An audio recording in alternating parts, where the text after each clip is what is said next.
उन्हें तो नित्य भाई, आप यदि 10:30 बजे तैयार होते हैं तो नित्य 10 बजे तैयार होकर 10:30 बजे टीवी खोलकर या मोबाइल पे मिथिला कुंज यूट्यूब पर आप नित्य सुधा चैनल के माध्यम से कथामृत का रसास्वादन करिए, क्योंकि बिना सद्गुरु की कृपा से भागवत में यानी भगवान के शरणागति में हमें प्रवेश ही नहीं मिले। जीवन को आगे बढ़ाना है, जीवन को परमात्मा में समर्पित करना है और जीवन को स्वयं को जीने की कला बनाना है, तो भी सद्गुरु के चरणारविंद में आश्रित होना ही पड़ेगा। गुरु पूर्णिमा के दिन हम सब आते हैं, दर्शन करते हैं, गदगद हो जाते हैं, लेकिन मेरे अंदर वो भी विश्वास रहना चाहिए कुछ दिन पूज्य गुरुदेव के चरणारविंद के शरण में रहकर उनकी सेवा करें। सेवा अनेक कार्य गुरुदेव ने जो आज्ञा दे दिया, मैंने आपको पूर्व में कहा था कि अगर झाड़ू मारने के लिए भी कह दे तो वो भी गुरु मंत्र है। अगर गुरुदेव ने कहा आप इनको सर्वस्व मानो तो वो भी गुरुदेव का मंत्र है। समर्पित ही है तो सद्गुरु। तो महाराज भागवत के प्रारंभ में ही व्यास जी ने स्वयं सूत जी महाराज अपने गुरुदेव भगवान सुखदेव जी का ध्यान किया। गुरुदेव कैसे होते हैं, वहां हमें क्या चाहिए, वो हमें क्या देंगे जिससे हमें भगवान मिल जाए। तो बड़ा सुंदर भाव, यम प्रवजंत मनुपेतमपेत कृत्यम द्वैपायनो विरह कातराजुहाव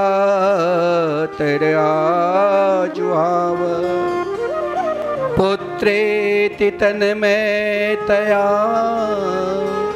तर्वोभिनेदु तम सर्वभूत हृदयम मुनिमानतोस्मि। हृदय में बैठा लो, चाहे कुछ हो जाए, चाहे हमारे जीवन में नाना प्रकार की दुख भी आ जाए। महाराज स्वयं व्यास जी 12 वर्ष तक जिनकी पत्नी अपने कोख में भगवान सुखदेव जी को पाला और बाहर निकलते ही जीवन में ब्रह्मा जी की सृष्टि में यदि कोई महापुरुष हुए हैं, एक भगवान सुखदेव जी हुए हैं, जिसने भगवान से पहले ही कहा अगर मैं धरती पर आऊं तो आपकी माया बलवती मुझे कुछ न बिगाड़ पाए। भगवान ने जब वचन दिया तभी आया। और महाराज दुनिया की ओर नहीं देखकर, दुनिया में तो हर कुछ मैंने देख लिया, एक जन्म कौन के अनेक जन्मों से देखते चले आ रहे हैं, लेकिन अब तो इस दुनिया में मुझे एकमात्र बांके बिहारी से, ठाकुर जी से प्रेम करना है, दुनिया किसी से नहीं। तो भगवान सुखदेव जी सीधे जंगल की ओर प्रस्थान के। पिता व्यास जी पुकारे पुत्र पुत्र, लेकिन ऐसे आत्मनिष्ठ महापुरुष थे, यही तो संत होते हैं। संत चाहे तो स्वयं कल्याण कर सकते हैं, संत चाहे तो किसी के माध्यम से कल्याण करा सकते हैं, चाहे एक निरा मूर्ख भी है और मूर्ख के भी शरण में अगर संत भेज दे तो वहाँ शंका सोचना किसी भी प्रकार की चाहिए ही नहीं। अगर हम सोचते हैं तो हम भी एक अपराधी हैं, क्योंकि भगवान सुखदेव जी जब आगे बढ़ रहा था तो पिता व्यास जी पुत्र पुत्र कहकर पुकार रहे थे। पुत्र विरह में व्यास जी व्याकुल थे, मानो स्वयं एक वृक्ष जड़ ने कहा भाई पता नहीं एक बार आपको मेरे पुत्र बनने के, पिता बनने के सौभाग्य बना तो आप व्याकुल है। अगर यही व्याकुलता, यही प्रेम मेरे गोविंद से कर लोगे तो जरूर मेरे कन्हैया दर्शन दे देंगे।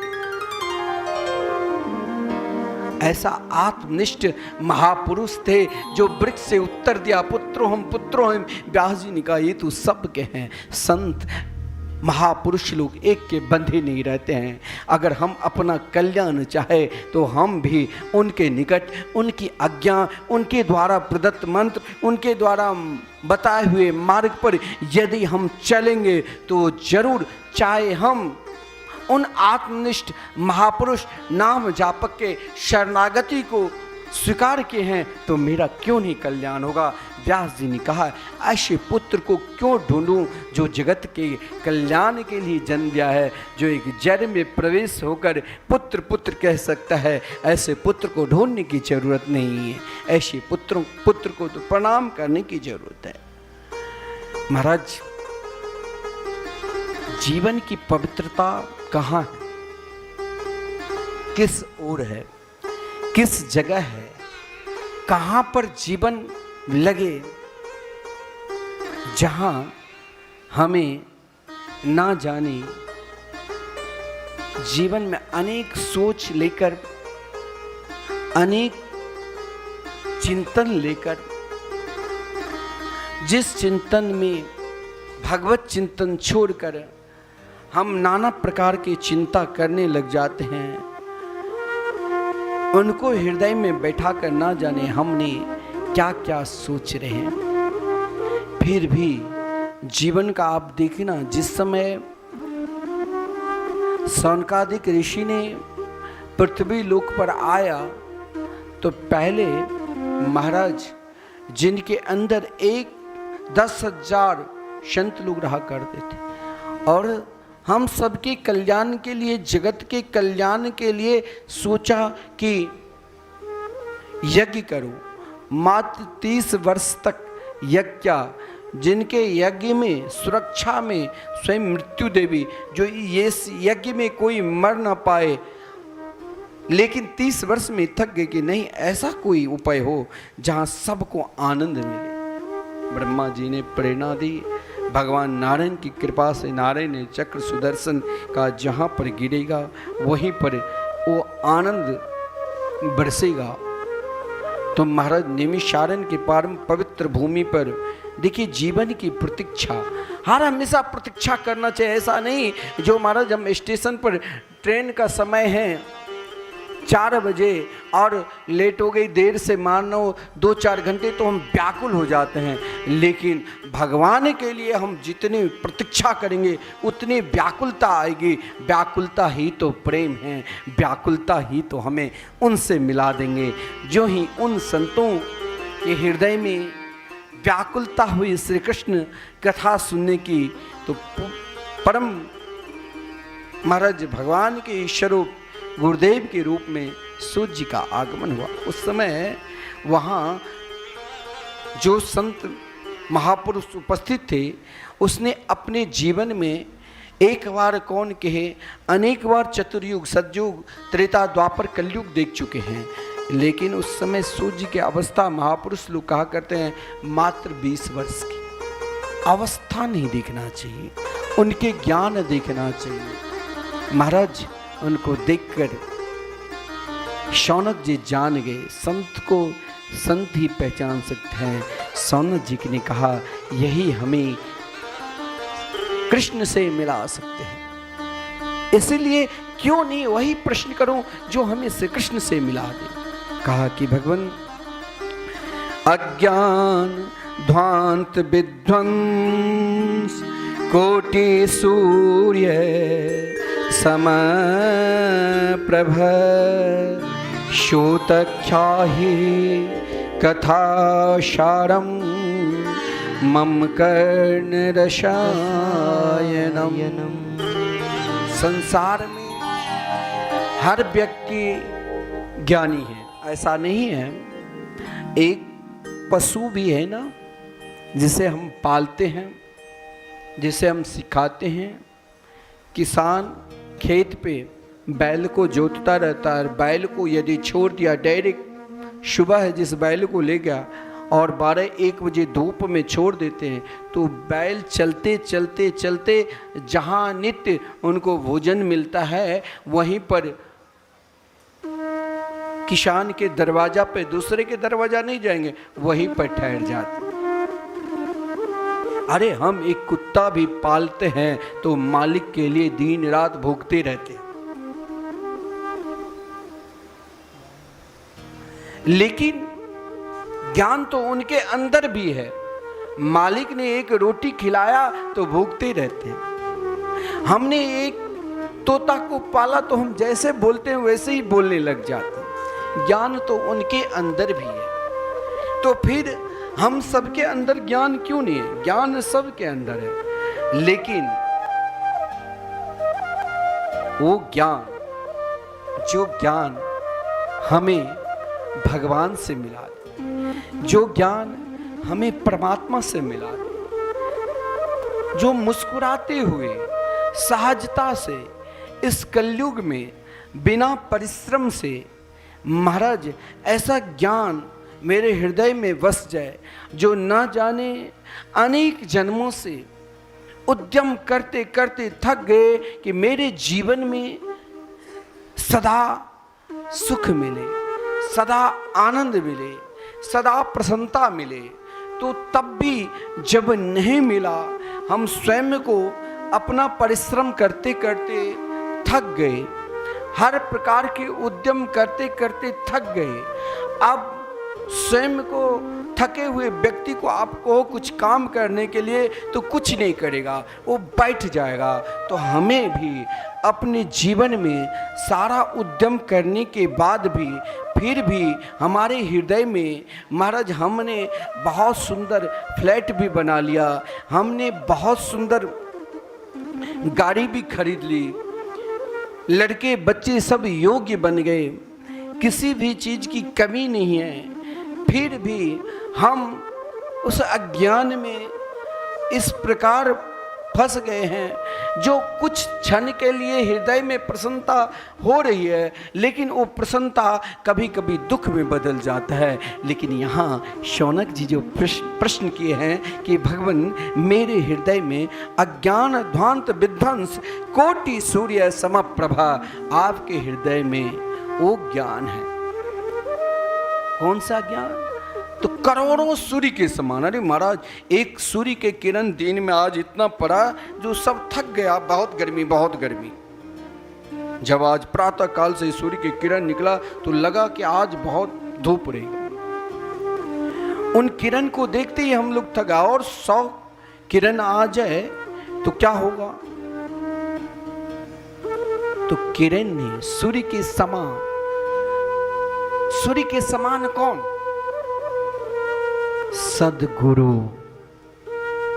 संत, महापुरुष, जो समस्त ज्ञान के रहते हुए भी उन ज्ञान को वो अज्ञान मानता है, जिन ज्ञान परमात्मा के चरणारविंद में न लगा दे, जिन ज्ञान हमें भगवान से न मिला दे।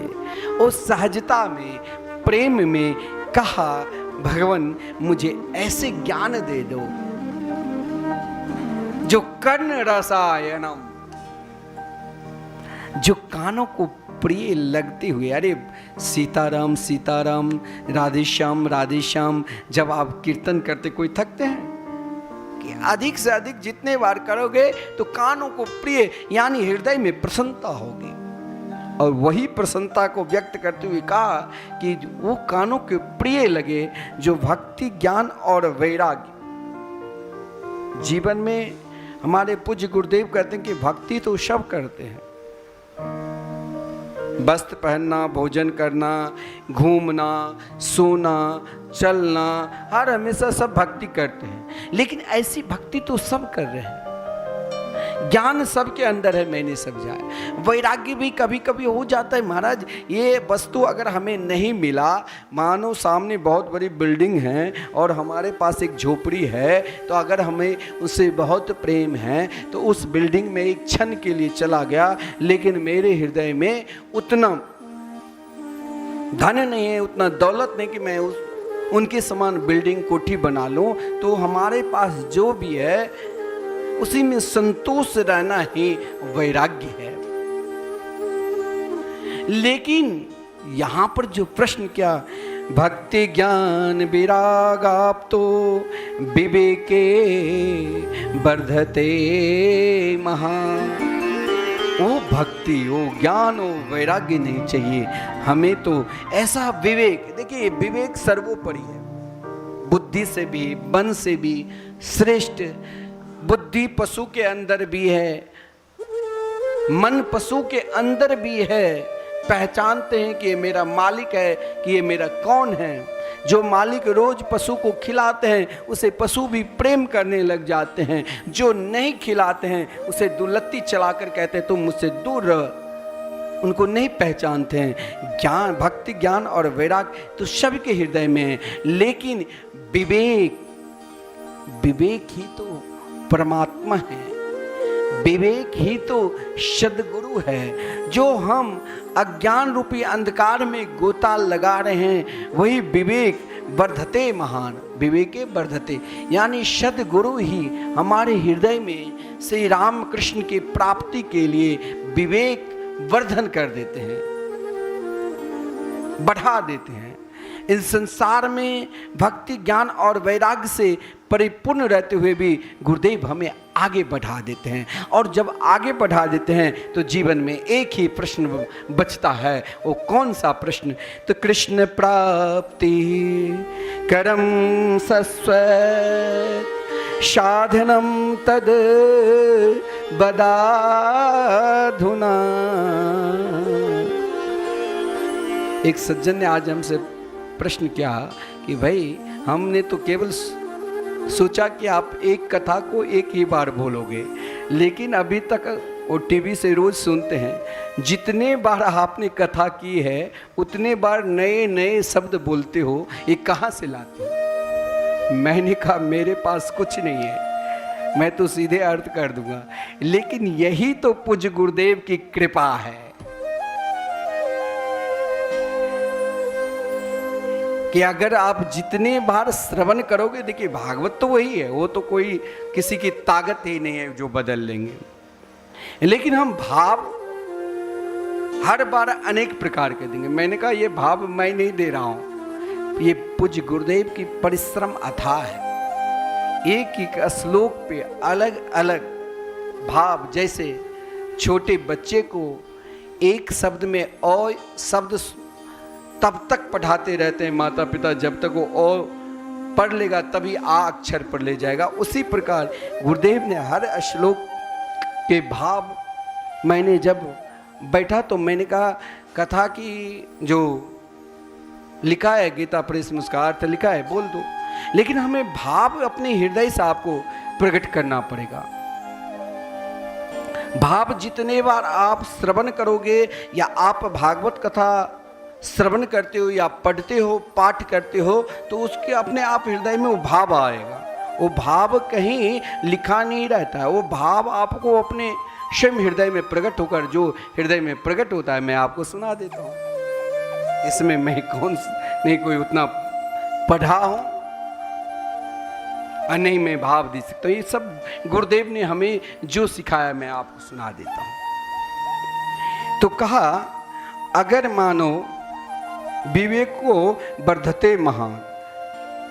गुरुदेव जिस भक्ति, जिस ज्ञान और जिस वैराग्य को आज तक हमने सर्वोपरि मानकर वहीं तक उसी स्तर में रहा, लेकिन गुरुदेव ने वो ज्ञान हमें प्रकट करा दिया कि भाई तुम अपने विवेक को आगे बढ़ाओ। और जब हम विवेक को आगे बढ़ाते हैं तब एक ही प्रश्न रहता है, कृष्ण प्राप्ति कर्म शाश्वत साधनम तद बदाधुना। जीवन में ऐसी भक्ति करूं, ऐसा ज्ञान आ जाए, ऐसा वैराग्य आ जाए, जो महाराज घर में, परिवार में, सगे में, संबंधी में हर कार्य को करते हुए हमें सीधे भगवान मिल जाए। इसका कोई उपाय है? देखो यहाँ भगवान मिलने की अगर हम आपको कह दें कि आप 24 घंटे बैठकर एक आसन पर कथा श्रवण करो तो क्या कोई सुनेगा? अरे 3-4 घंटे में तो लोग थक जाते हैं, कोई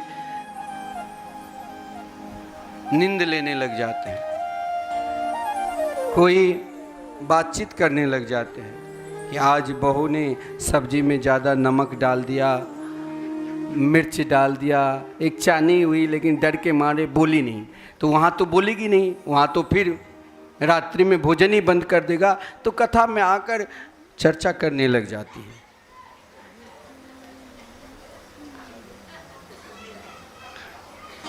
ये सब होता है। अगर आपको कोई कह दे कि भाई भगवान आपको बुलाने के लिए आए तो आप जाओगे? एक बार देवर्षि नारद जी ने भगवान से प्रार्थना की, हे प्रभु, हे मेरे गोविंद, आप कितने निष्ठुर है।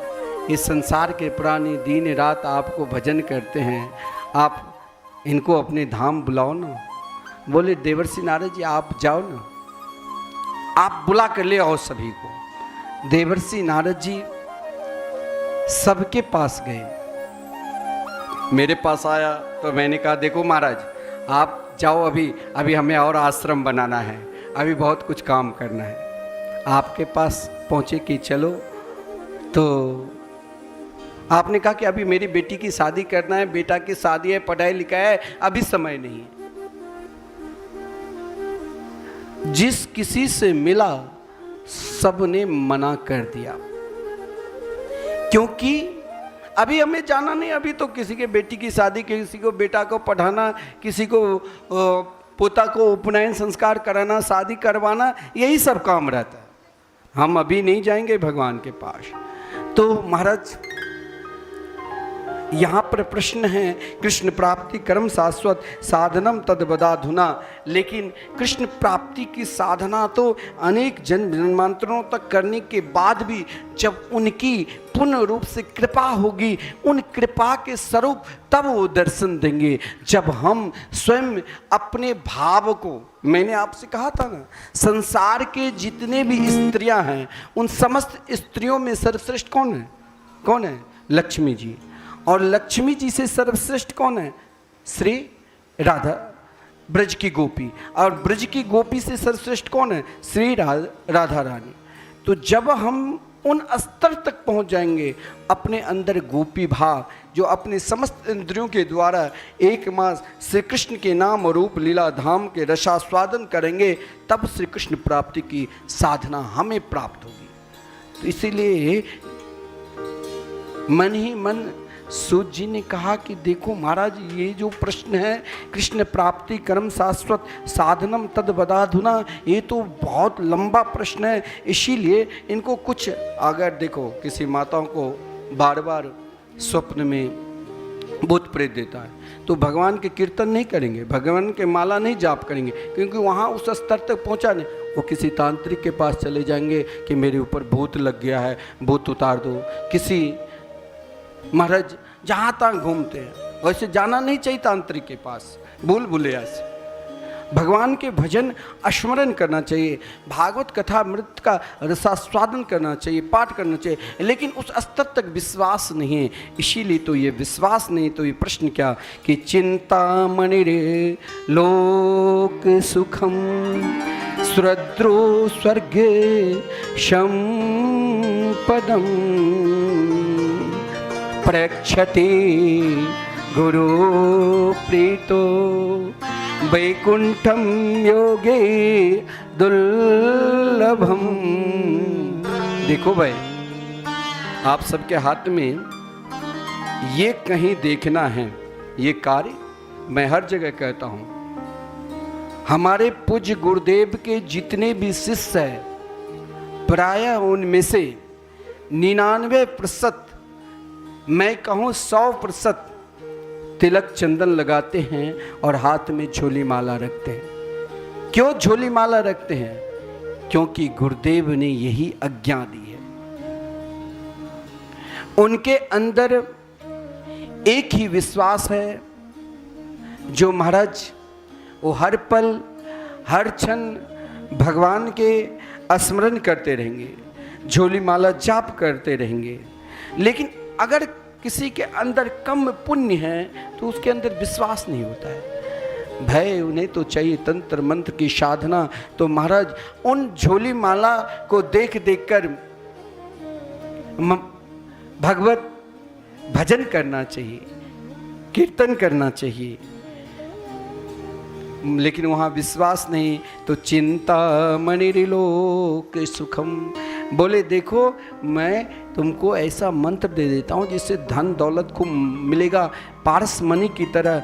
बोले जो सही में भगवान को प्राप्त करना है उसे न योग चाहिए, न भोग चाहिए, न किसी प्रकार की रिद्धि सिद्धि चाहिए, उसे तो एकमात्र श्री कृष्ण चाहिए महाराज। उसे न स्वर्ग की संपदा चाहिए, वहाँ तो केवल जो बड़े बड़े योगी का दुर्लभ है सद्गुरु की कृपा चाहिए जो हमें भगवान से मिला दे। महाराज उनके हृदय में प्रेम को देखकर सूत जी ने कहा आपने सही समय पर भगवान की कथा सुनने लग गया, क्योंकि महाराज ना जाने ये शरीर कब है और कब नहीं है।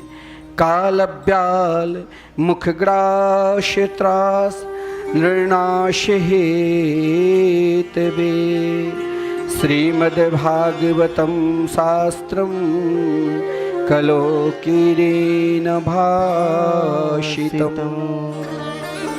महाराज हर पल हम सब मरते हैं, मानो काल रूपी अजगर के ग्रास बने हुए हैं, और इससे बचना है तो घबराने नहीं, हम बचने की औषधि सब ले चुके हैं।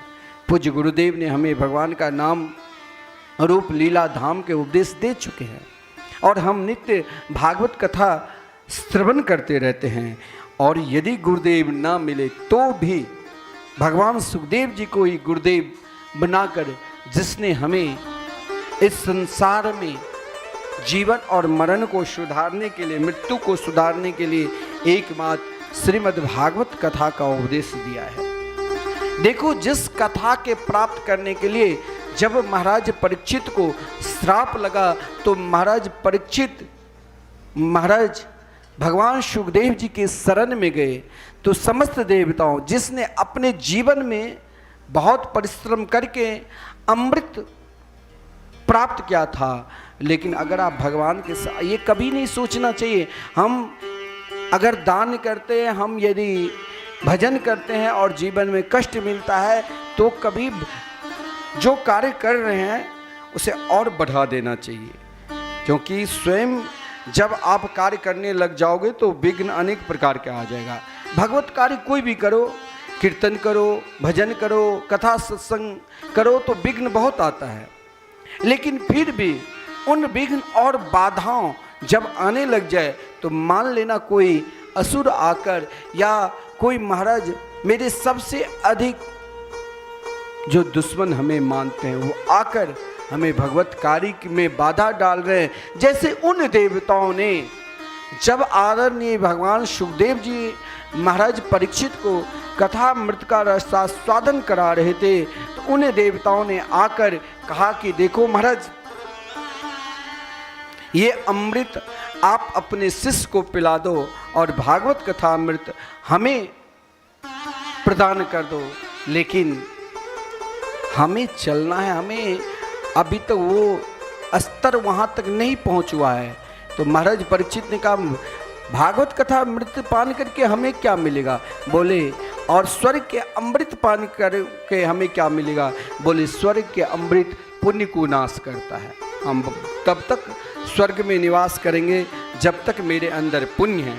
और भागवत कथा अमृत रसास्वादन करने के बाद पुण्य से भी सर्वश्रेष्ठ श्री कृष्ण से मिला देते। महाराज यही मिलन के लिए तो देवर्षि नारद जी हम सबके कल्याण के लिए संत यदि आपके निकट आते हैं तो संत यही हमें जागृत करते हैं महाराज कि सब भगवान से जुड़े। संत सुलभ बना देते भगवान से जुड़ने के लिए। देवर्षि नारद जी जिस कारण जो संत कभी दुखी नहीं होते हैं, लेकिन प्राणी भगवान से नहीं जुड़ते तब दुखी होते हैं। जब देवर्षि नारद जी दुखी होकर सब भगवान से जुड़े, जिस कारण संसार में हर जगह विचरण किया तो शनकादिक मिले। तो शनकादिक ने पूछा, कथम ब्रह्मण दीन मुख कुतश्चिंता तुरो भवान त्वरितम गम्यते कुत्र कुतश्चागमनम तप। एक जो सबसे अधिक दुखी आत्मा के 4 लक्षण होता है। मुख उदास, हर हमेशा चिंतातुर, जो करोड़ों की संपत्ति है, धन की कमी नहीं है, लेकिन उनका लक्षण क्या होता है? दुखी आत्मा के मतलब दुखी व्यक्ति के, जो महाराज मुख उदास, चिंतातुर, अपनी शांति के लिए, सुख के लिए अनेक प्रकार के, कोई कहेंगे अरे अमुक गांव में बहुत बड़ा तांत्रिक है तो वहाँ पहुँच जाते महाराज, ऐसा कोई उपाय कर दो जो मुझे सुख मिले। कोई कहेंगे अरे अमुक जगह बहुत बड़ा रिद्धि सिद्धि प्रदान करते हैं महाराज, एक ऐसा फल आपको हाथ में, एक पुष्प लिया हाथ में और आपको हाथ में दिया तो सीधे पेड़ा दे देगा। अरे इतनी बड़ी तांत्रिक, वहाँ लाखों की भीड़ हो जाएगी। हम स्वयं भटकते रहते हैं महाराज, जब दुख आता है तो किसके पास जाऊं, किसके पास नहीं जाते, और उससे भी चिंतातुर होकर व्याकुल रहते हैं।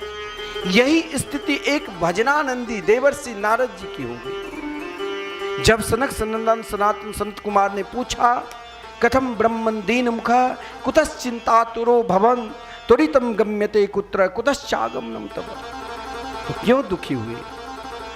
दूसरे के दुख, यही संत का लक्ष्य। संत तो अपना कल्याण, जिस दिन भगवान के शरणागति को स्वीकार किया उसी दिन वो अपना कल्याण कर लेते हैं, लेकिन हम सबके कल्याण के लिए ही तो दुखी रहते हैं। देवर्षि नारद जी हर जगह महाराज, पुष्कर, प्रयाग, काशी, गोदावरी, गृहस्थ के यहाँ, संतों के यहाँ, सब जगह गया, लेकिन देखिए जहाँ प्रेम है वहीं श्री कृष्ण हैं।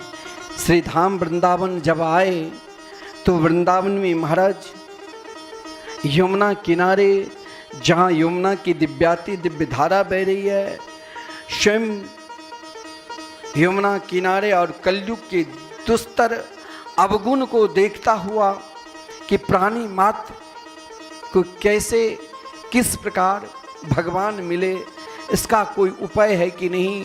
तो सामने देखा एक देवी, उनके बगल में 2 वयोवृद्ध और साथ में सहस्राधिक युवतियाँ, वो स्वयं दुखी होकर, जो स्वयं प्राणी भगवान से जुड़े, उनको पुकारने लगे।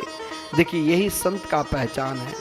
संत अपना दुख, महाराज दूसरे को दुख को पहले दुख को सुनकर उनका समाधान करते हैं। भक्ति देवी जब दूर से ही देखा देवर्षि नारद जी बीना बजाते हुए, हरि का गुण गाते हुए कीर्तन करते चले आ रहे थे, तो भक्ति देवी ने कहा, भो भो साधो क्षणं तिष्ठ मा चिंतामपि नाशय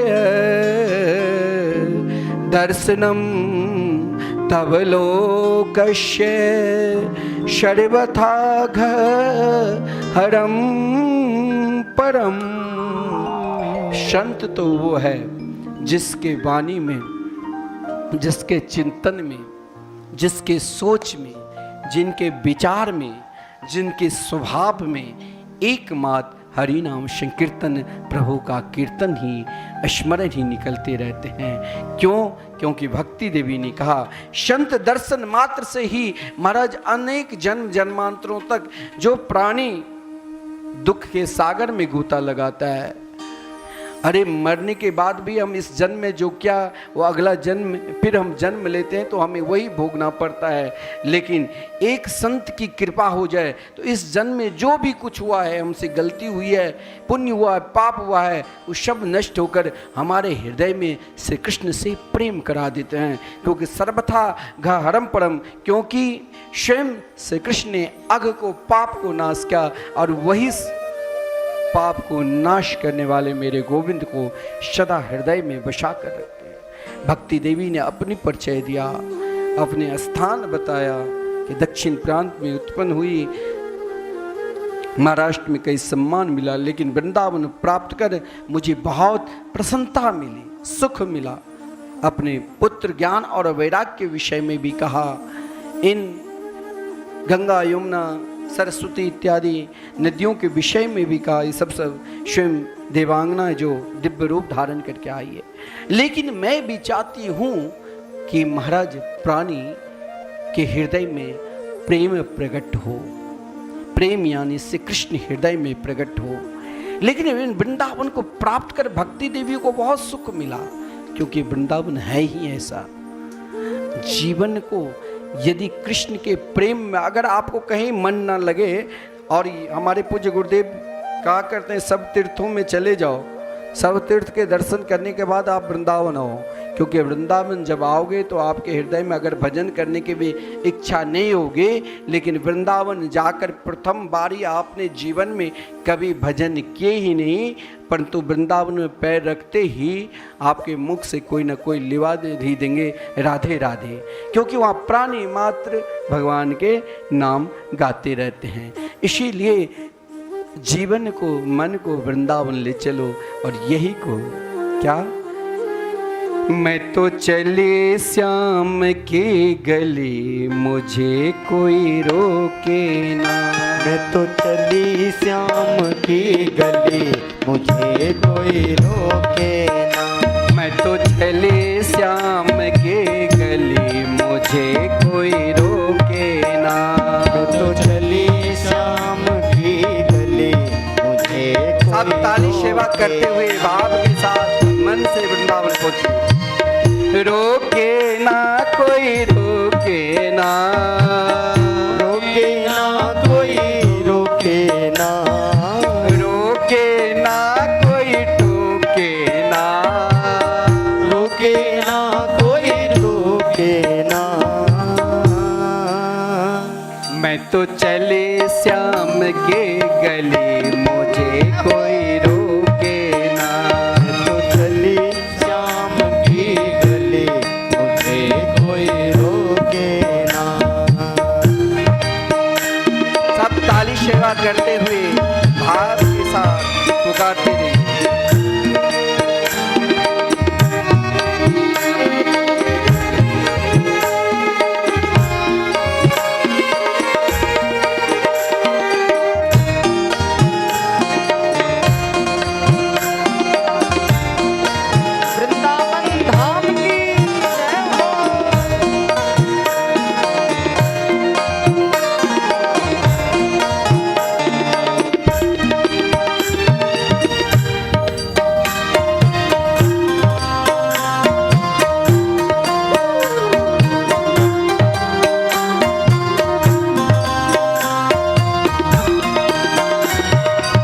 जग से नाता तोड़ चली मैं, जग से नाता तोड़ चली मैं। जग से नाता तोड़ चली मैं। जग से नाता तोड़ चली मैं। मान बढ़ाई छोड़ चली मैं। मान बढ़ाई छोड़ चली मैं। मान बढ़ाई छोड़ चली मैं। मौन बढ़ाई छोड़ चली मैं। मनमोहन संग जोड़ चली मैं। मनमोहन संग जोड़ चली मैं। सब बोलिए, किससे जोड़ना है?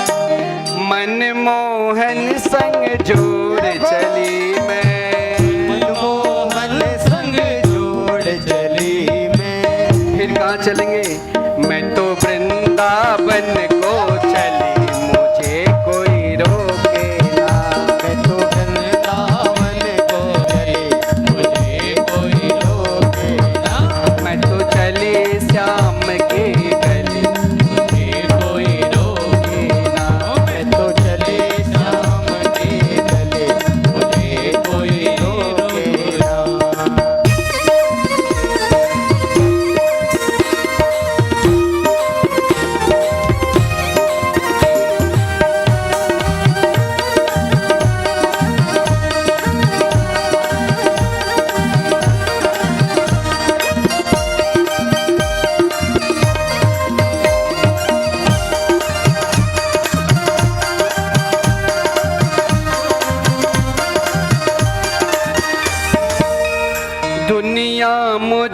कहे दीवानी, दुनिया मुझे कहे दीवानी, दुनिया मुझे कहे दीवानी, दुनिया मुझे कहे दीवानी, ये दुनिया की रीत पुरानी, ये दुनिया की रीत पुरानी, ये दुनिया की रीत पुरानी, ये दुनिया की रीत पुरानी, पहले कभी ये दुनिया मानी, पहले सब है दुनिया मानी, मैं छलिया के छली मुझे कोई रोके ना, अरे मैं चली आगे चले मुझे कोई रोके ना, चली श्याम की गली मुझे कोई रोके ना, चली शाम की गले मुझे कोई रोके ना। सब ताली सेवा करते रहिए और पुकारते रहिए।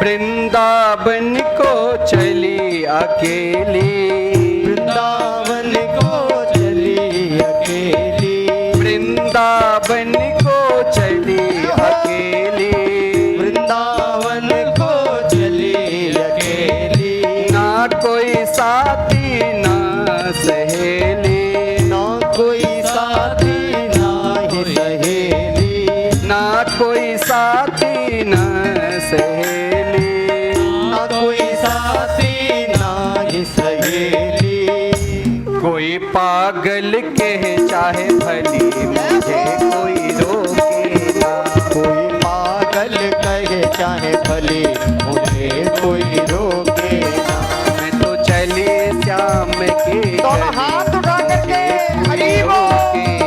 मैं तो चले श्याम की गले मुझे कोई रोके ना, मैं तो चली श्याम के गले मुझे कोई रोके ना, मैं तो चली श्याम की गले मुझे कोई रोके ना, मैं तो चली श्याम के गले मुझे कोई रोके ना, मैं तो चले श्याम की गले मुझे कोई रोके ना, मैं तो चले श्याम की गले मुझे कोई रोके ना, मैं तो चले श्याम की गले मुझे कोई रोके ना, मैं तो चले श्याम की गले मुझे कोई रोके ना, मैं तो चली श्याम की गले मुझे कोई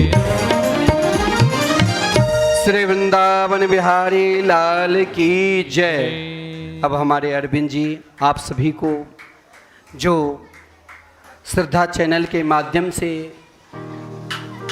इस कथा में, संकीर्तन में, भागवत मंदिर में संतों के भोजन के लिए सहयोग कर रहे हैं, उन दानदाताओं के नाम भी हमारे शास्त्री जी बोलेंगे, फिर कथामृत का रसास्वादन करेंगे। श्री वृंदावन बिहारी लाल की जय। सर्वप्रथम श्री पूज्य महाराज श्री के मुखारबिंद से हम सभी भक्त दिव्य कथामृत का पान कर रहे हैं। निवेदन करूंगा एक बार जोरदार तालियों से पूज्य महाराज श्री का स्वागत करेंगे। और जो भी भक्त फेसबुक, यूट्यूब एवं श्रद्धा टीवी के माध्यम से जुड़ रहे हैं, आज इस भागवत चिंतन की यात्रा में जो भक्त मुख्य यजमान, सह यजमान अथवा पोथी यजमान की भूमिका में हैं, एक बार उनके नाम को श्रवण करेंगे। और जिन भक्तों ने हमारे सेवा संस्थान के प्रकल्पों को मजबूत करने के लिए अपना सहयोग हमको प्रदान किया है, उनके भी नाम को भाव से श्रवण करेंगे। इसके बाद हम लोग पुनः पूज्य महाराज श्री के सानिध्य में कथा का आनंद प्राप्त करेंगे। श्रीमती बुच्ची देवी जी जो कि प्रतीक वृंदावन बथई की निवासी हैं, भागवत चिंतन की यात्रा में मुख्य यजमान की भूमिका निभाते हुए 1 लाख रुपए की राशि उन्हें प्रदान किया है। निवेदन करूंगा एक बार इनके लिए जोरदार तालियों से स्वागत करेंगे। और भागवत चिंतन की यात्रा में दूसरे यजमान का नाम है श्रीमान रास बिहारी चौधरी। इनकी धर्मपरायणा पत्नी माला देवी, ये भी प्रतीक वृंदावन बथई की निवासी हैं। इन्होंने इस यात्रा में सह यजमान की भूमिका निभाते हुए हमारे संस्थान को 51,000 रुपये की राशि प्रदान किया है। इनके लिए भी जोरदार तालियों से स्वागत करेंगे। और श्रीमान श्रवण कुमार झा, आप भी प्रतीक वृंदावन बथई के निवासी हैं। आप इस आयोजन में सह यजमान की भूमिका निभाते हुए 11,000 रुपये की राशि प्रदान करते हैं। इनके लिए भी जोरदार तालियों से स्वागत करेंगे। पोथी यजमान की भूमिका में हैं। और श्रीमान सरोज झा जी जो कि लखनऊ मधुबनी के निवासी हैं, वर्तमान में फरीदाबाद में निवास करते हैं, पूज्य महाराज श्री के अनन्य भक्त हैं। इन्होंने अपनी पुत्री प्रियंका झा के निमित्त पोथी यजमान की भूमिका निभाते हुए 11,000 रुपये की राशि प्रदान किया है। एक बार इनके लिए भी जोरदार तालियों से स्वागत करेंगे। श्रीमान अशोक ठाकुर प्रतीक वृंदावन बथई के निवासी हैं, पोथी यजमान की भूमिका निभाते हुए 6100 रुपये राशि प्रदान करते हैं। इनके लिए भी जोरदार तालियों से स्वागत करेंगे। श्रीमती सालनी झा बेलौचा मधुबनी बिहार की निवासी, इन्होंने 11 संतों के भोजन का संकल्प लेते हुए 1100 रुपये प्रदान करते हैं। एक 1100 रुपये का गुप्तदान प्राप्त हुआ है। श्रीमान कुंदन ठाकुर बेलौचा मधुबनी बिहार के निवासी, 1 दिन के संकीर्तन की सेवा के लिए 1500 रुपये प्रदान करते हैं।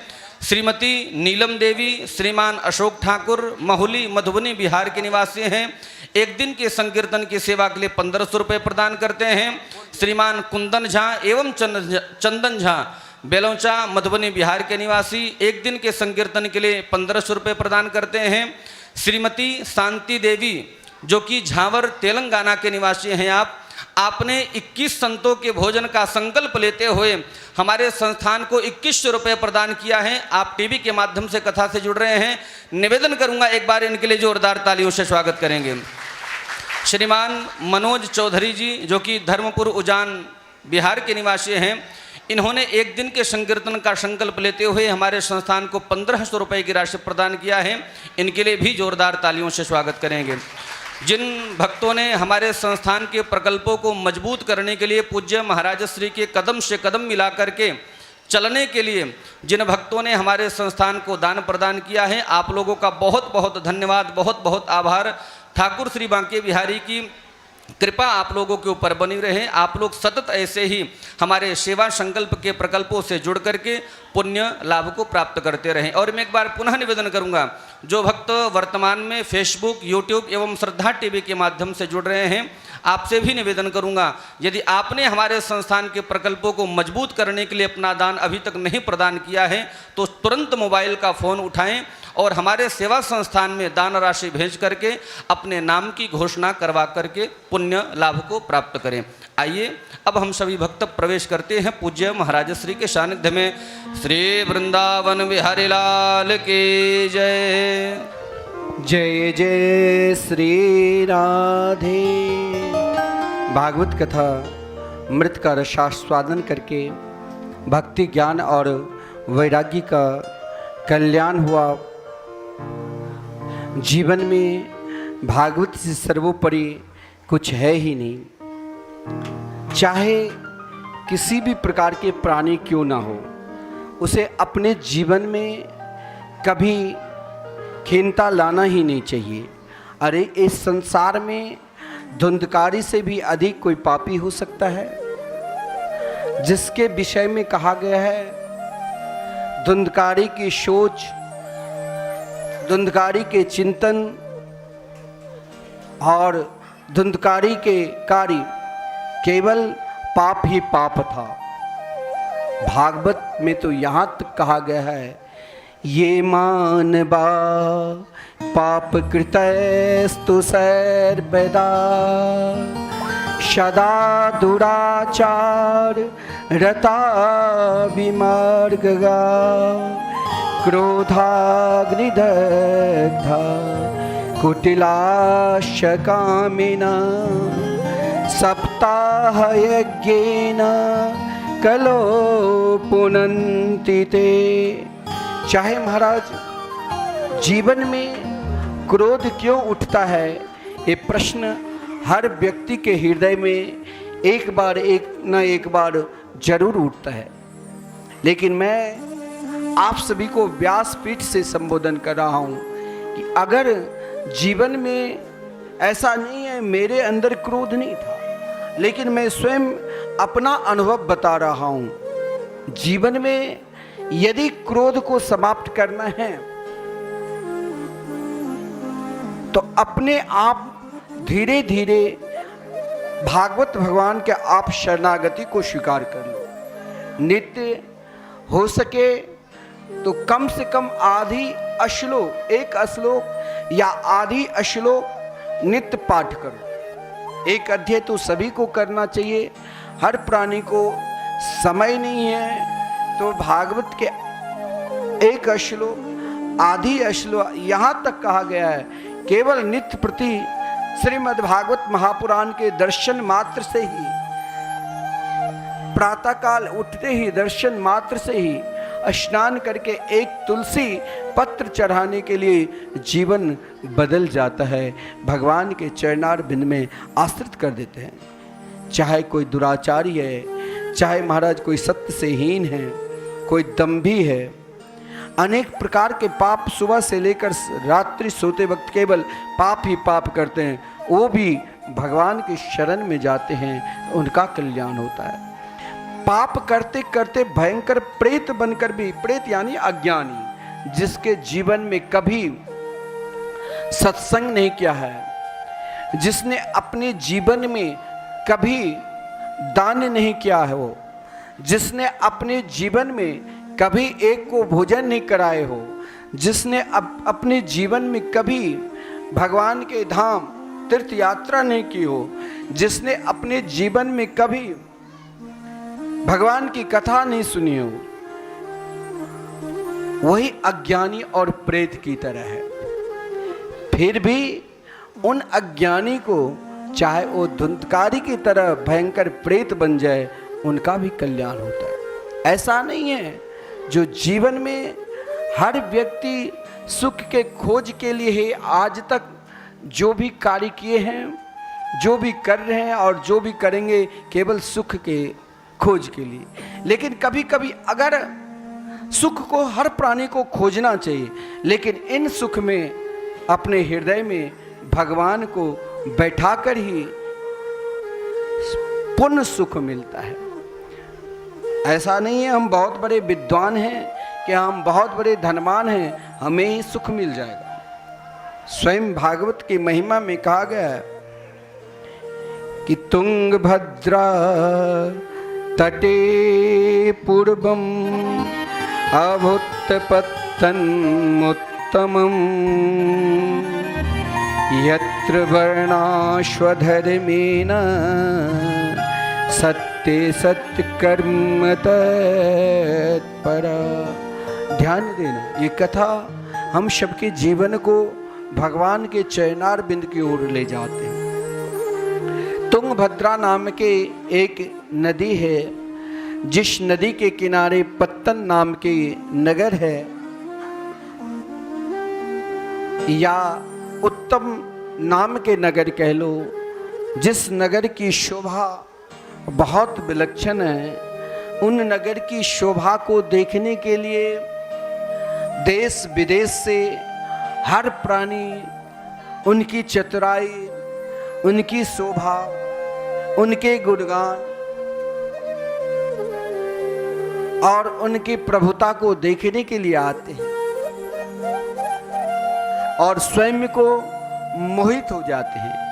ऐसे नगर में जहां सबको प्रिय लगे, सभी वर्णों को, सभी धर्मावलंबी को, और स्वयं उसी नगर में आत्मदेव जी जैसे विप्र ब्राह्मण देव भी है, जिसके विषय में कहा गया है श्रोतस मारतेषु निस्नातो द्वितीय इव भास्कर, जो भुवन भास्कर सूर्य के तरह विद्वान और कुबेर के तरह धनवान था, लेकिन सुख उनको हर पल सुख के चिंता था। ये कथा हम सबको विषय में ही, हर प्राणी के विषय में ही ये कथा है। तुंगभद्रा, तुंग कहते हैं शरीर को, भद्र समस्त जितने भी इन संसार में, तुंगभद्रा नाम के जो नदी, संसार रूपी नदी में अन्य किसी भी शरीर से हम सीधे भगवान को भोग, भगवान से प्रेम नहीं कर सकते जितना जल्दी हम इस मानव शरीर से कर सकते हैं। हमारे पूज्य गुरुदेव कहते हैं तुंगभद्रा नाम के नदी के किनारे पत्तन नाम के नगर थे। पत्तन यानी पतति इति शरीरा, ये शरीर हर पल मरता रहता है। फिर भी व्यक्ति चाहे बहुत बड़े धनवान हो, सूर्य की तरह हो जाए और विद्वान सूर्य की तरह हो जाए, धनवान कुबेर की तरह हो जाए, लेकिन वो जब तक भगवान की शरणागति को स्वीकार नहीं की तब तक उसके जीवन में सुख कहीं से मिलेगा ही नहीं। आत्मदेव अपने सुख के लिए ही अनेक प्रयास किया, सोचा धनवान से सुख मिल जाएगा। बहुत धन कमाने के लिए प्रयत्न किया, धन रहते हुए भी रोज यजमान के यहाँ जाकर याचना करके धन लाते थे सुख के लिए। बहुत बड़े बड़े विद्वानों की झुंड वहाँ शास्त्रार्थ करके महाराज प्रथम पुरस्कार प्राप्त कर लेते थे। धन की कमी नहीं है। सुख सोचा कि भाई सुख अगर पत्नी को प्राप्त करने के बाद ही हमें सुख मिलेगा, लेकिन महाराज आत्मदेव को पत्नी भी मिला धुंधली। कभी कभी ऐसी भी पत्नी होती है जो पति के हर बात को मानकर परिवार को आगे बढ़ाती है, तो घर की साक्षात लक्ष्मी है। कोई ऐसी भी पत्नी है जो सभी से बैर भाव कराकर केवल परिवार में कलह, अशांति सबसे अलग कराकर अशांति, न कभी भगवत कार्य में मन लगाते हैं, न कभी भगवत भजन में, न कोई दान में, न पुण्य में, केवल अपनी पोषण में लगे हैं। वही धुंधली, द्विधा बुद्धि ही धुंधली है। आत्मदेव जी ने सोचा मुझे सुख मिलेगा, लेकिन आत्मदेव जी को सुख कहाँ, दुख ही दुख मिला। अंत में सोचा कि संतान से मुझे सुख मिलेगी। उनके लिए भी बहुत प्रयास किया, ऐसा नहीं है प्रयास नहीं किया, खूब अनुष्ठान किए। लोग जिस प्रकार कहा कि वृक्ष लगाओ, वृक्ष भी लगाया, वृक्ष में फल ही नहीं होता है। गो पालो, गो भी पाल किया, लेकिन सही में भाव से गो को पालन नहीं किया। गो की सेवा से सरस मिलता है, लेकिन भाव नहीं था, क्योंकि धुंधली थी। गो की सेवा, भोजन ही नहीं देते थे, जो गो बंध्या हो गई। अंत में सोचा कि अब कभी कभी व्यक्ति थक कर देखते नहीं है, स्वयं को गोली मार लेते हैं, फांसी लगा लेते हैं, मर जाते हैं। आत्मदेव भी स्वयं को, अपने आप को मरने की कोशिश की, लेकिन आप गलत कर रहे हैं या सही कर रहे हैं, इन सब के शुभ चिंतक भगवान कौन है? आत्मा। जब हम पाप करने के लिए जाते हैं तो पहले महाराज एकाएक शरीर को ऐसा लगता है कि किसी ने हमें मना कर रहे हैं कि ये गलत है। आत्मदेव जी को वही मना करने वाले, जब आत्मदेव जी आत्महत्या करने के लिए गांव से बाहर गए तो महाराज हम सबके आत्मा मित्र कौन है? भगवान। भगवान ही संत के रूप में आते हैं। भगवान हमें समझाते हैं कि तुम घर और परिवार में रहो, लेकिन साथ में भगवान के भजन भी तो करो। लेकिन हम भगवान के भजन नहीं कर पाते। आत्मदेव जी को संत ने मिला। जिस समय आत्मदेव जी आत्महत्या करने के लिए पधारे तो आत्मदेव जी ने देखा कि अब गांव के बाहर हमें कोई देखेगा नहीं, महाराज अब मेरी और प्रतिष्ठा नहीं होगी। उसी समय एक संत हरि नाम संकीर्तन करते हुए, भगवत चिंतन करते हुए आत्मदेव जी के निकट आ गया। आत्मदेव जी अब आत्महत्या करने ही वाले थे। बोले महाराज जी कहाँ से बाबा पधार गए? फिर मन में सोचा कि साधु ते ना होई कारज हानि, संत के निकट रहकर, संत के सानिध्य में रहकर, संत की वाणी मानकर, संत के द्वारा प्रदत्त मार्ग पर चलने से सुख ही मिलता है। आत्मदेव जी भी संत के चरण पकड़कर रुदन करने लगे, महाराज हमें सुख चाहिए, हमें सुख चाहिए। तो संत ने कहा कि देखो सुख है, चलना है सुख के लिए तो चलो भजन पूजन करो। आत्मदेव जी ने कहा महाराज आप क्या कर रहे हो, मैं सुख, वो सुख नहीं, मुझे पुत्र चाहिए, पहले मुझे पुत्र चाहिए तब मुझे कुछ चाहिए। संत ने कहा देख मैंने तेरे ललाट रेखा भी पढ़ लिया, अगर तुम पुत्र में भी सुख ढूंढोगे तो मेरी दृष्टि से 7 जन्म तक तेरे पुत्र का सुख लिखा ही नहीं। अगर अभी भी कुछ नहीं बिगड़ा है, चलो मेरे आश्रम पे रहकर भगवत भजन करना, सेवा करना, सुख ही सुख मिलेगा।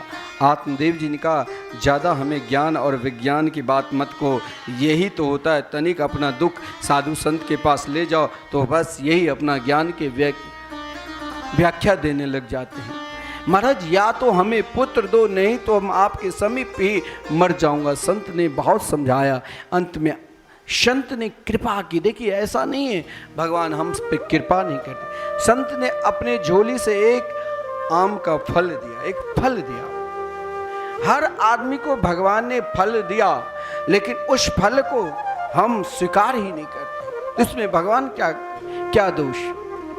ऐसा नहीं है जो भगवान प्राणी मात्र को फल नहीं देते। कौन से फल? संत ने कौन सा फल दिया? आम का नहीं, कृपा रूपी फल दिया।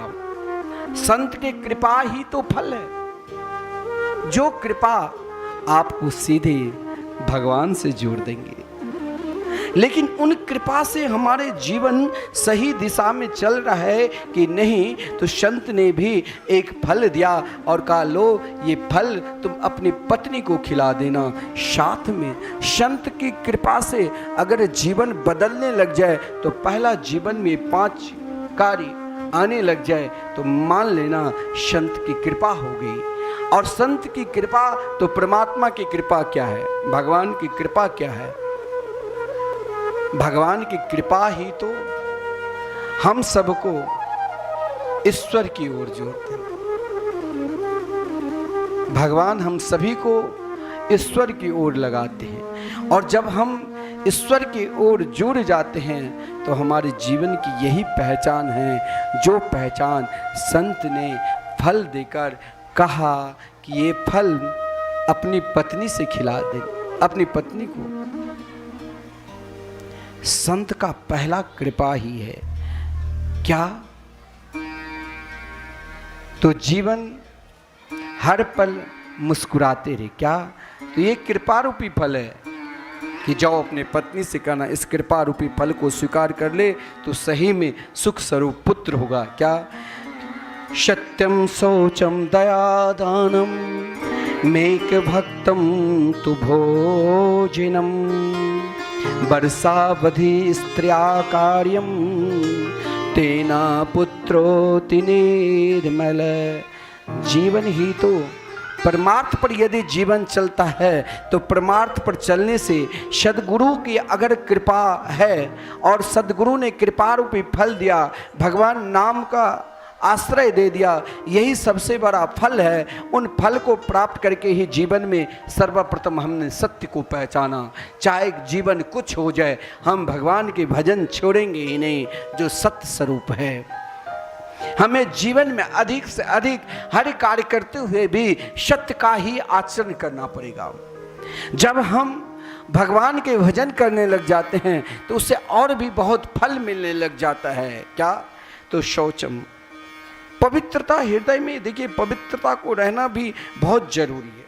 पवित्रता 2 प्रकार की है। एक हम बहुत सुंदर वस्त्र पहन लिया, बहुत बढ़िया मेकअप करके चलने लगे, लोग सब कहेंगे अरे ये बहुत सुंदर है, लेकिन बाहर से पवित्रता है परंतु अंदर से अपवित्रता है। अंदर से अपवित्रता क्या है? हम दूसरों की अनिष्ट सोचते हैं, दूसरों की हम अमंगल सोचते हैं, दूसरों के प्रति हम मत्सर रखते हैं। लेकिन संत ने कहा अगर तुम्हारी पत्नी सत्य पर चलने लग जाएगा तो सत्यम शौचम, पवित्रता अपने आप आ जाएगा। और जब वो पवित्रता है तो फिर दया, दया क्या है? मनुष्य के लिए दया ही सर्वोपरि है।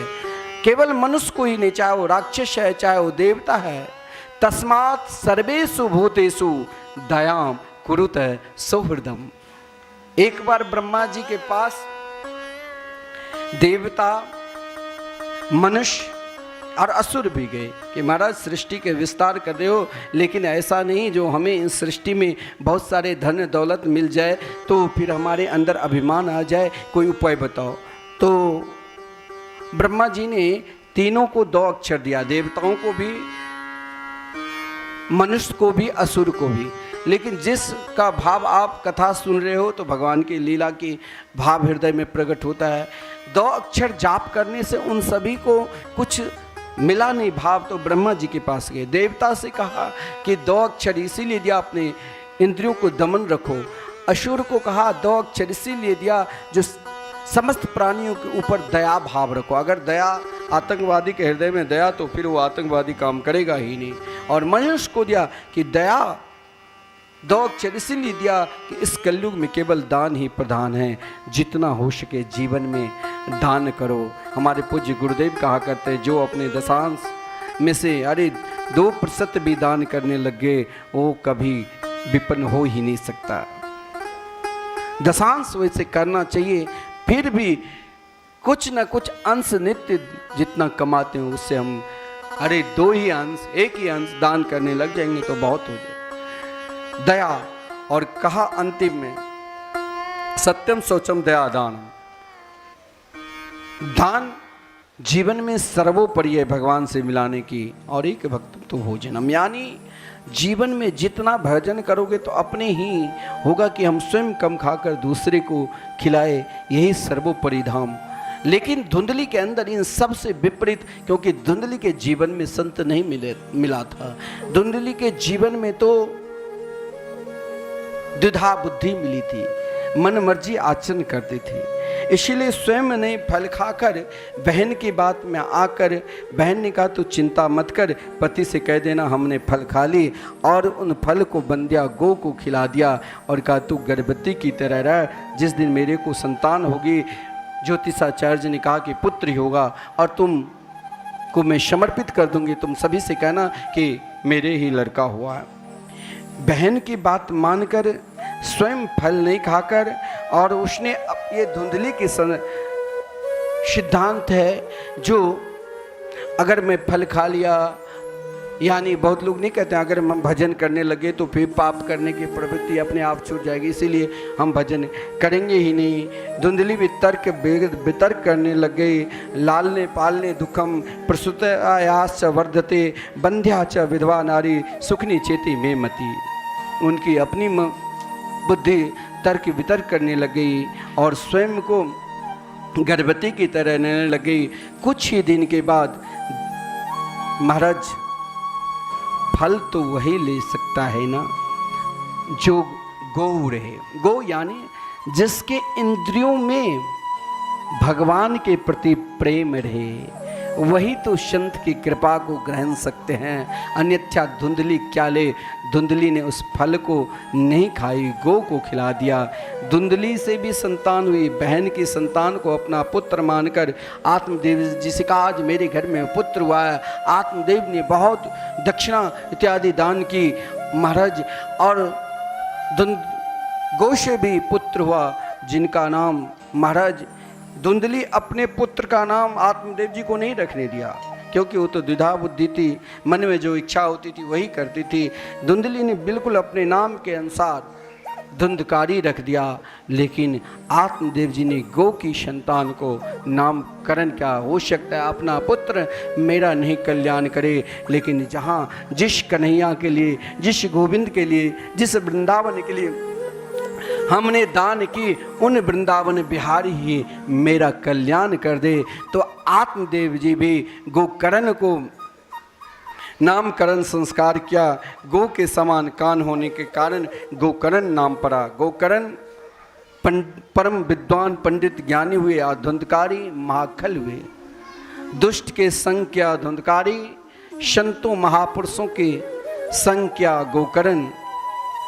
धुंधकारी दूसरे के घर में चोरी करते थे।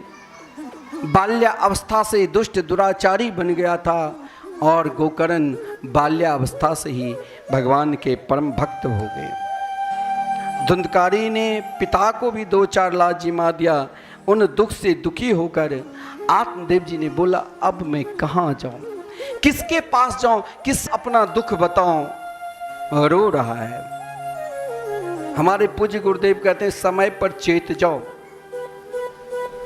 या तो संत महापुरुष सत्संग के द्वारा जो भगवान के नाम सर्वोपरि मानते उन नाम का आश्रित हो जाओ, नहीं तो एक दिन यमराज के द्वारा और बेटे के द्वारा डंटा खाकर तो कभी न कभी तो होगा। मैं जिसके लिए सब कुछ किया, आज वही मेरे समय पर काम नहीं आया। यही दुख लेकर जब आदरणीय गोकर्ण के निकट आत्मदेव जी गया, कहा पुत्र अब मैं क्या करूं, क्योंकि पुत्र मानते था। कहा पिताश्री अभी तक आप वही सुख को ढूंढ रहे हो जहां आनंद है ही नहीं। न चंद्र से सुखम किंचित न सुखम चक्रवर्तिना सुखम अस्ति विरक्तस्य मुनिरेकांत जीवना। ना सुख चाहे पृथ्वी सम्राट के पास है, चाहे ना देवराज इंद्र के पास सुख है। सुख तो उन महात्माओं के पास है, उन भक्तों के पास है, उन कृष्ण प्रेमी के पास है जो महाराज खिलाते भी है तो स्वयं खाने से पहले ठाकुर जी को पहले खिलाते हैं। बोलते भी है तो ठाकुर जी के कीर्तन चिंतन भी करते हैं तो ठाकुर जी के भजते भी है ठाकुर जी के। वही तो सुखी है जो कन्हैया को पुकारते हैं। गोकर्ण जी ने अपने पिता को 2 ही शब्द में भगवान के चरणारविंद में भेज दिया। कहा कि आप कहाँ सुख ढूंढ रहे हो, देह में तो देह भी आपका नहीं है, पत्नी में पुत्र में तो पत्नी भी नहीं है, पुत्र भी नहीं है। स्वयं को अपने आप को ढूंढो कि मुझे दुख का कारण कहाँ है। क्या कहा, देहस्तिमांस रुधिरे भीमतिम त्यजैत्वं जायाशुतादिषु सदा ममतां विमुञ्च पश्यानिशं जगदिदं क्षणभङ्गनिष्ठं वैरागिरागिरशिको भवभक्तिनिष्ठ। ये शरीर हर पल हर क्षण जो मांस मदिरा रक्त से शरीर बना हुआ है, दुष्ट के संग में चाहे पत्नी दुष्ट है उसे भी त्याग देना चाहिए, पुत्र भी दुष्ट है उसे भी त्याग देना चाहिए और अपने आप को वैराग्य राग रशको भव भक्ति निष्ठ।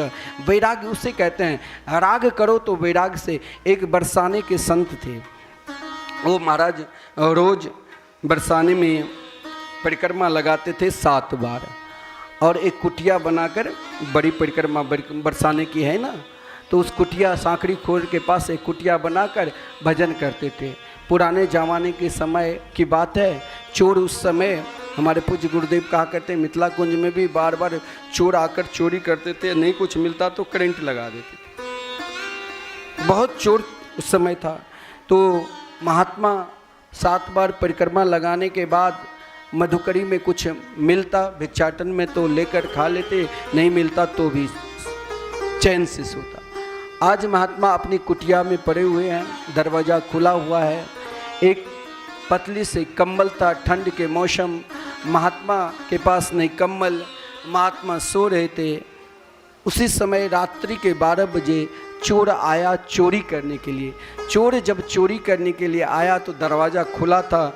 महात्मा ने कहा, महात्मा को देखा तो चैन से सो रहे हैं। चोर ने अपना कंबल जहाँ महात्मा लेटे हुए थे उनके ही, अंधकार था कुटिया में, उनके ही ऊपर कंबल डाल दिया और चारों तरफ ढूंढने लग गया कि अब कहाँ छुपा कर रखा है बाबा कुछ। चोर ने सब कुछ ढूंढ लिया, कुटिया में एक गिलास भी नहीं मिला। जाने लगे। महात्मा ने कहा, वारे कन्हैया, वारे नटखट ठाकुर, तूने आज बहुत कृपा की। जो ठंड लग रहा था तो ऊपर से कम्बल उठा दिया। चोर से कहा, अरे भैया जरा दरवाज़ा भी बंद कर दो। तो चोर ने कहा, अरे बाबा तेरा क्या जाएगा, कोई आकर अब तुमको बिछान भी बिछा देगा। तो इससे कहते हैं वैराग्य राग रस को भव भक्ति निष्ठा है। भगवान की भक्ति में इस प्रकार निष्ठावान हो जाओ जो अपने आप को ठाकुर जी हमें सब कुछ देंगे, केवल हमें होना पड़ेगा उनकी। ये संसार कुछ नहीं, ये संसार तो इस झोली में फूल भर लो, चाहे इस झोली में कांटे भर लो, ये संसार कुछ नहीं है। एक महाराज संत ने यही कहा, क्या, एक झोली में फूल भरे हैं, एक झोली में कांटे, तेरे बस में कुछ भी नहीं, ये तो बांटने वाला बांटे। अरे कोई कारण होगा, अरे कोई कारण होगा, अरे कोई कारण होगा, अरे कोई कारण होगा। एक झोली में फूल भरे हैं, एक झोली में कांटे, एक झोली में फूल भरे हैं, एक झोली में कांटे, तेरे बस में कुछ भी नहीं, ये तो बांटने वाला बांटे। अरे कोई कारण होगा, अरे कोई कारण होगा, अरे कोई कारण होगा, अरे कोई कारण होगा।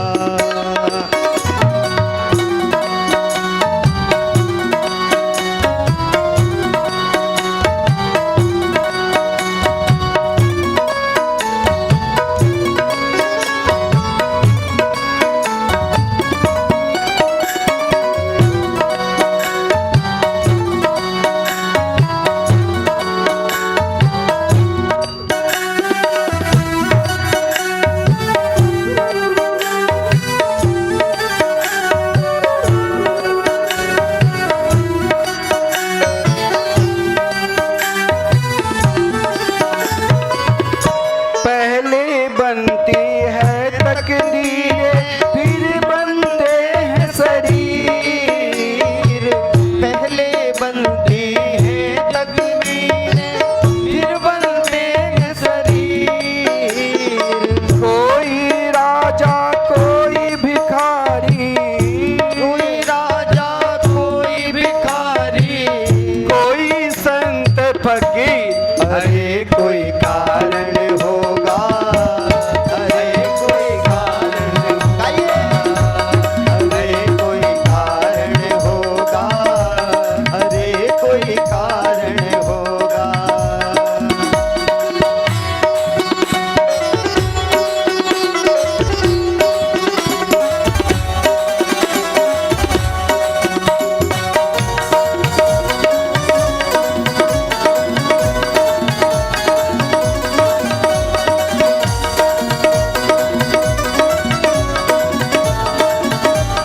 याद है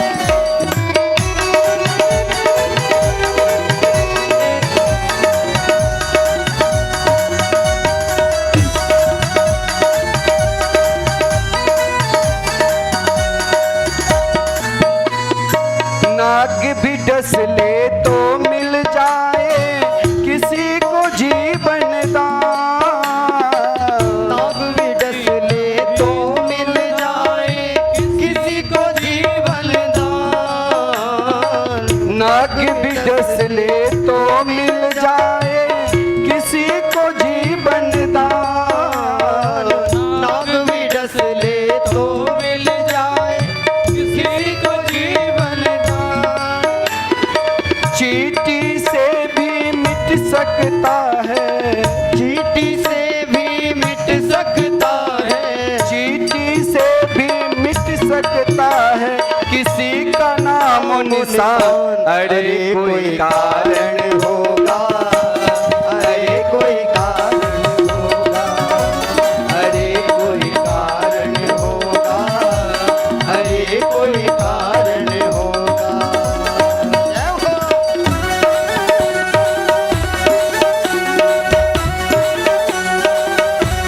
आप आपके साथ ताली सेवा करते हैं।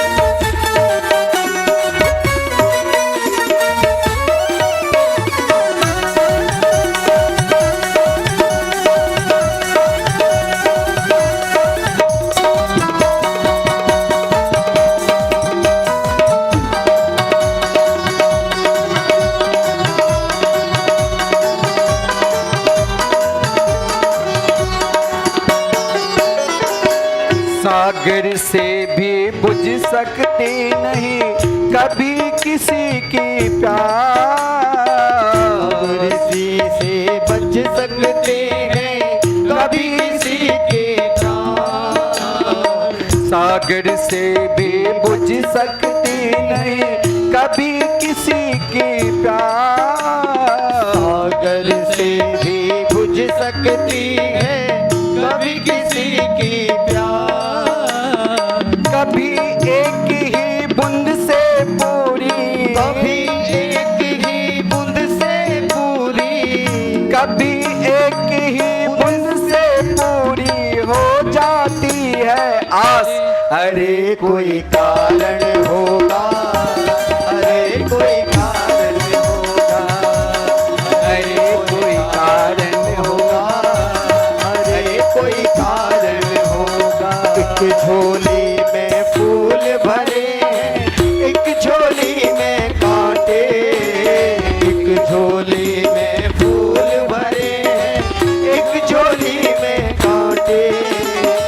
तेरे बस में कुछ भी नहीं ये तो बांटने वाला बांटे, अरे कोई कारण होगा, अरे कोई कारण होगा, अरे कोई कारण होगा, अरे कोई कारण होगा, अरे कोई कारण होगा, अरे कोई कारण होगा, अरे कोई कारण होगा, अरे कोई कारण होगा, अरे कोई कारण होगा, अरे कोई कारण होगा, हाँ अरे कोई कारण होगा, अरे कोई कारण होगा। श्री वृंदावन बिहारी लाल की जय।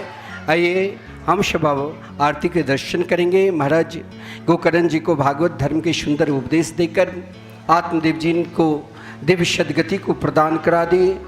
महाराज धुंधली ने भगवत भजन नहीं किया तो महाराज स्वयं रात्रि के समय स्वयं को अपने आप कुआं में जाकर गिर पड़ी और स्वयं अकाल मृत्यु हुई।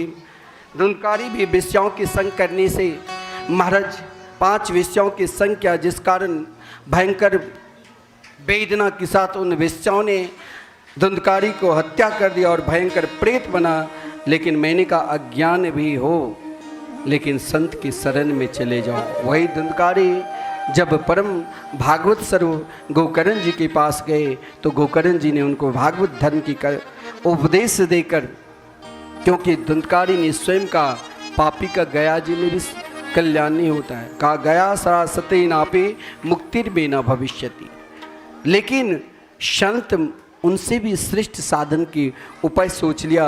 श्रीमद्भागवतान मुक्ति सप्ताहम वाचनम करो इति सूर्य वचः सर्वे धर्म रूपम तो विस्तृतम।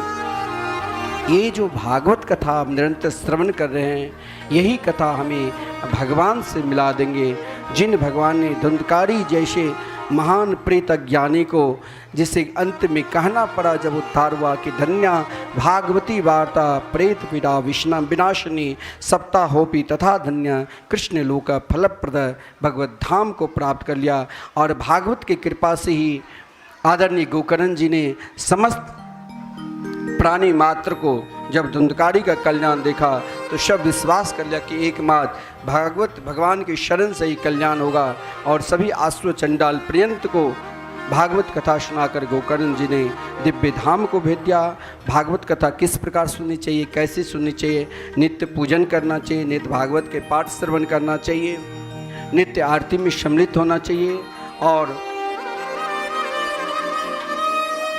बीच बीच में जो भागवत के उत्सव आवे वो बड़े धूमधाम के साथ मनाना चाहिए। आइए हम सब अब आरती के दर्शन करते हैं और कल 3 बजे काफ़ी धूप रहता है तो कल से हो सकता है पूज्य गुरुदेव 3:30 बजे से या 4 बजे से कथा प्रारंभ होंगी, लेकिन आप सब 3:30 बजे उपस्थित होकर कथामृत का रसास्वादन करना। आइए अब हम सब मिलकर आरती के दर्शन करेंगे और फिर प्रसाद लेकर सब प्रस्थान करेंगे। राधे श्री वृंदावन बिहारी लाल की जय।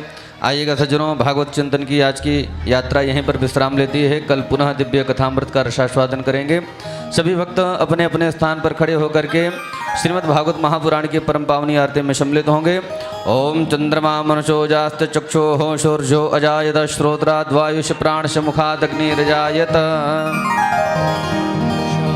तेरी आरती कन्हैया तेरी आरती सारा संसार करेगा कर जोड़ के। श्यामा तेरी आरती कन्हैया तेरी आरती सारा संसार करेगा हाथ जोड़ के।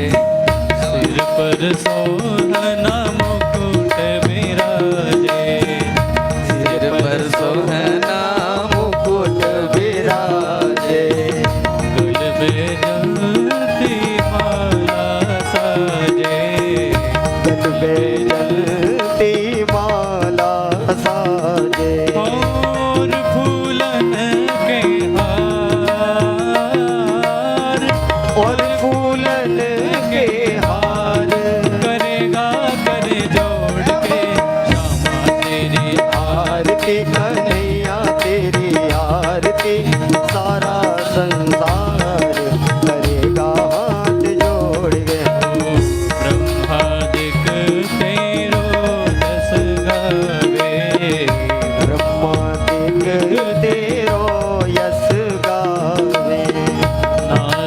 सारद ध्यान लगावे, नारद सारद ध्यान लगावे और करे जय जयकार, और करे जय जयकार।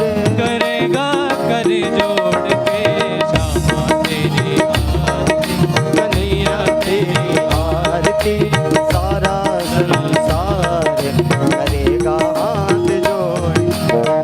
अपने चरण की भक्ति दीजिए, अपने चरण की भक्ति दीजिए। ओ अपने शरण में मोहे रख लीजिए, अपने शरण में मोहे रख लीजिए। करो भव सागर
शीतलीकरणं शीतले त्वं जगन्माता